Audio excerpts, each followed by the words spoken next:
is James Harrison, aka Debo, was doing. Let's see, I think it was on Barstool. That's where I saw he was on Barstool. Willie Colon. Yeah, doing an interview, and he was talking about the $75,000 fine that he had received. I think the hit was on Muhammad Massaquoi. Yep. He was saying that a couple of things.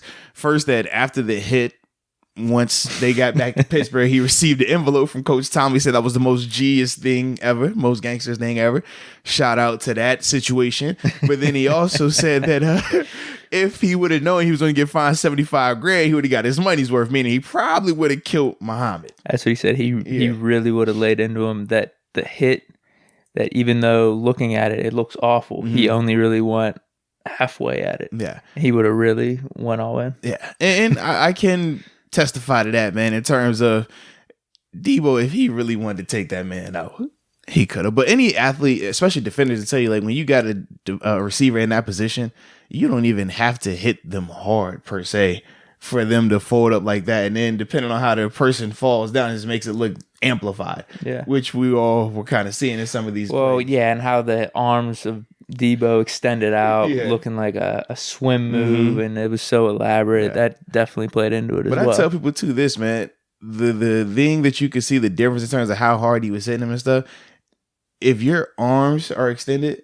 you really didn't try to kill that person like you wanted to, because the arms, like, when you're taught to would hit, it be short? Like, if you really shoulder, went in the you'd shoulder, be shoulder, you would be more extended, like coming out of your butt, your legs, and stuff like that. So your body angle would be drastically different. The arms part lets you know that you gave him a pop, but you more so, it's like a glorified pop. Push, yeah, you didn't. Almost, you didn't use your like, lower body as much. Right. You didn't try to explode into him, and that's why it was kind of like and we would get mad on defense too, because we felt like some of these guys on offense, yes, they are getting hit.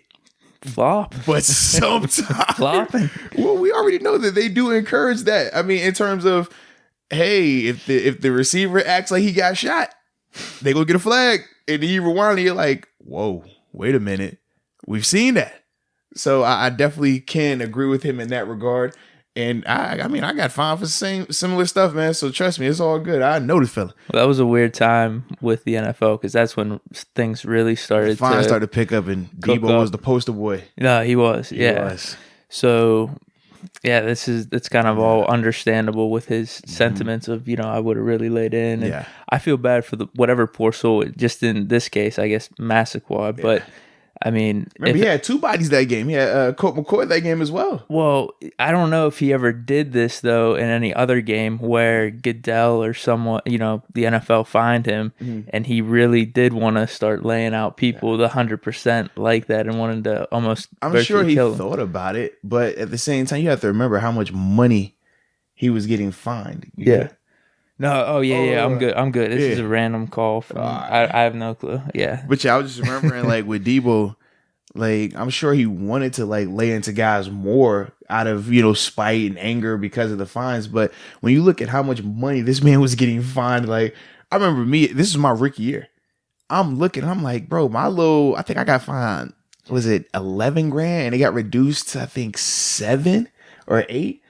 I'm looking at that, and I was sick. When I saw he got 75 for one hit, I said, oh my God, like, this is nuts. That makes sense then why he would say, if I know you're finding me this amount, then. And then because you're probably just not trying to get fined at all. Right. You don't want to give up any money. That led to him making the statement about if Roger Goodell was on fire, the different things that he would not do to put him out. And I was like, wow, all right, this dude's talking to the commissioner like this. I've never met this guy, but I love him. And that was his whole mindset, though. But I could definitely understand, and when you get to know Debo and have that personal relationship with him, and just hearing his mindset and how everything was transpiring back to back to back with these fines, I could totally understand that, and why their relationship, talking about him and Goodell, was what it was, or currently is what it is. Hopefully it might have gotten a little bit better, but who really knows? True. And I remember us as Steeler fans and just Steeler Nation, we were furious with it. Because it was crazy. I mean, we loved Debo. Whenever he came on, and his run was unreal during the Super Bowl year, and just that, that 4 or 5 year stretch in the late 2000s, early 2010s. I mean, he was completely nuts, and we thought it was always unfair, and we were with him all the time. I mean, it was kind of like a family thing. We were like, this is just getting ridiculous with these hits, bro. I just remember, man, anytime you watch the highlights of these hits, you're like, yo, this is nuts. Nuts. But I mean, you love it as a defender. I mean, that's how you play the game, and you send messages. You become that scary enforcer type guy, man, that people don't want to play against. And if you're doing that, you're intimidating the right way. And if you talk about the guys in the Steel Curtain era, they did the same things. They were talked about in the same vein, and that's why these guys are what you call your quote unquote legendary Steelers. Like they're just in a class all by themselves in that regard. But